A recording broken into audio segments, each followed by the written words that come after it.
Why have you taken time out from making your new film here in France to do your first TV interview? I was homesick, and I missed America. We've heard that you've already recorded a follow-up album to Around the World in a Day, and that it represents a return to your funk roots. What can you tell us about it? Don't you like surprises? Guess not. It is true, I record very fast. It goes even quicker now that the girls help me. The girls meaning Wendy and Lisa, not these girls.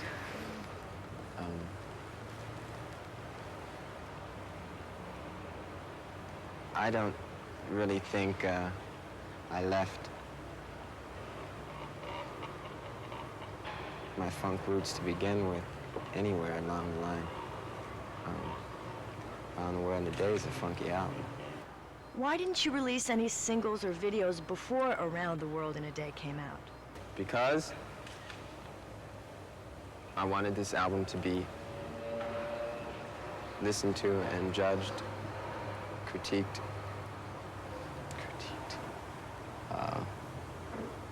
listened to as a whole. Dig? Your new video and single is called America. How would you characterize it? Straightforward, forwardly patriotic. A lot of us see a strong James Brown influence in your performances. Do you agree? James Brown played a big influence on my style. When I was about 10 years old, my stepdad put me on the stage with him, and I danced a little bit until the bodyguard took me off. The reason why I like James Brown so much is on my way backstage, on my way out, I saw some of the finest dancing girls I've ever seen in my life. And I think in that respect, he influenced me by his control over his group, his dancing girls. Another big influence was Joni Mitchell. She taught me a lot about color and sound. And to her, I'm very grateful. I strive for originality in my work, and hopefully it'll be perceived that way. You've worked with quite a number of other artists and directed their videos. Now you've started your own record label, Paisley Park. What are you striving for? One thing I try to do with the things that I direct, mainly for our acts, is go for the different, the out of the norm, the avant purple, so to speak. Our record label and all our acts and the music that we produce is an alternative. And if someone wants to go along for that ride, then cool. Paisley Park is an alternative.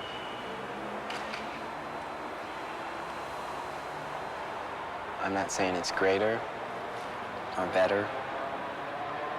It's just something else. It's multicolored, and it's very fun. Your new movie is called Under the Cherry Moon. What's it about?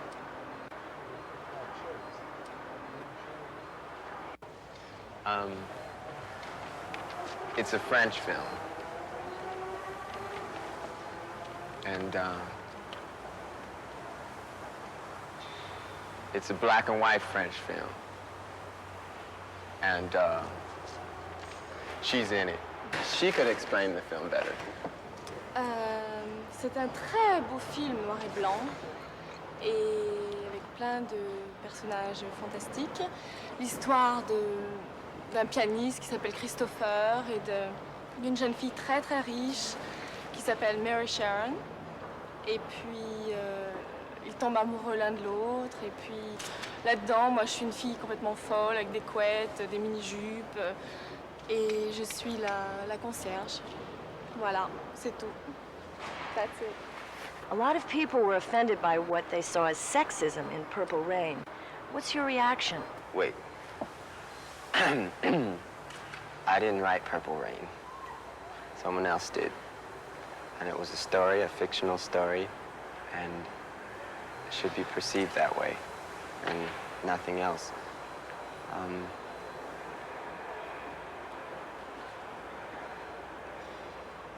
Violence is something that happens in everyday life, and we were only telling a story. And I wish it was looked at that way, but I don't think anything we did was unnecessary. Sometimes for the sake of humor, we may have went overboard, and if that was the case, then I'm sorry, but it was not the intention. You've been criticized for selling out, for concentrating on the white rock market and leaving your black fans behind. I was brought up in a black and white world. And yes, black and white, night and day, rich and poor, black and white. And I listened to all kinds of music when I was young.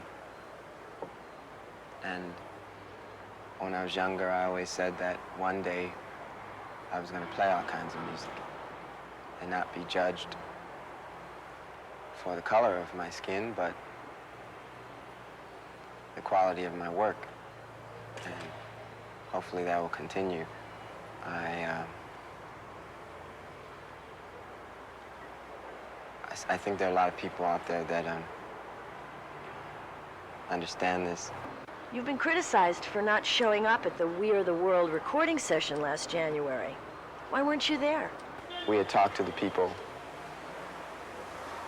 that were doing the USA for Africa. And they said it was cool that I gave up a song for the album, which was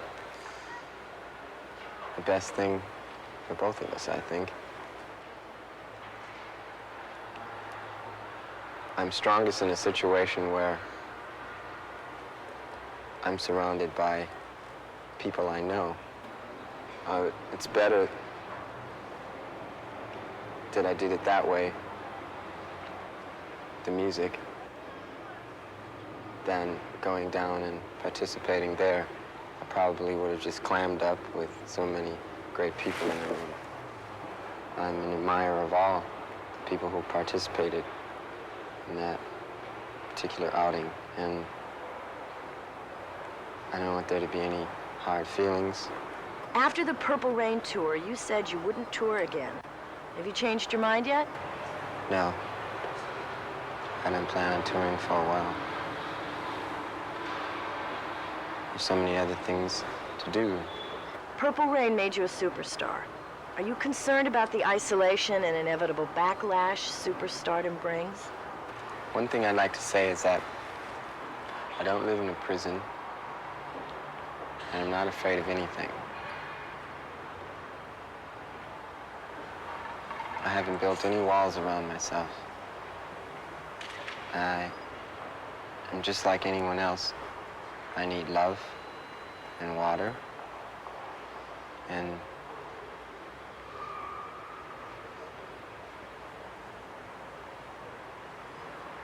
I'm not afraid of a backlash, and I don't really consider myself a superstar. I live in a small town, and I always will, because I can walk around and be me.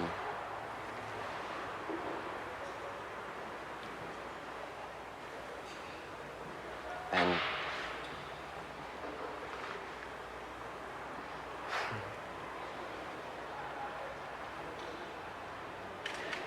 that's all I want to be. That's all I ever tried to be. I didn't know what was going to happen. I just tried to do my best.